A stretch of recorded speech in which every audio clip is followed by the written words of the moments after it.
কাকা 10 টাকা দিনছে আমারে। কিরে তুই 10 টাকা কি করবি?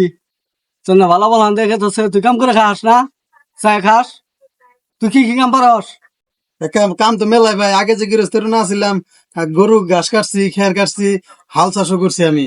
তো তো ভালো হইলো, আমার একটা কামের লোকের দরকার, আমার হাল চাষ করা লাগবো, তাহলে লো যাই। আয় তাহলে এই যে এটা নিয়ে যা, এটা নিয়ে যা হাল চাষ করগা। তুই উনি সবকিছু গুছা, আমি বাড়ির থেকে আইতাছি।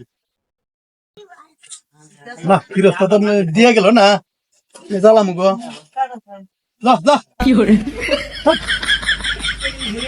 যা, যা। না কথা হলো না, এটা তো বান্ধি না গো।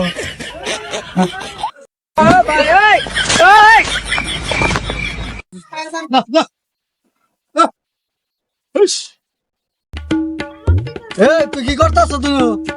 এই যে বাইরে আইতাছি, এই যে দাহাইতাছি, বাইন্দা টানতাছি, তারপর রান্নের গরু এটা আমি নাইতেছি না। এবার খুঁট্টি ধরছে, এই খুঁট্টি করে তো এবার আমি কোনোদিন দেখি নাই। এ শালার খাচ্ছে রাস্তা দেখাল না, এটা কি গরু? এটা হলো মেশিন, এটা ওই যে বাইরে নিয়ে যাবো, ধাই নিয়ে যাবো। হ্যাঁ, তোর নারকাল আমার লাগবো না, তুই জায়গা হেন তো তোর খেতাই দিছে। যাও, এটা কাম পাইছিলাম তা না পাইলাম রে।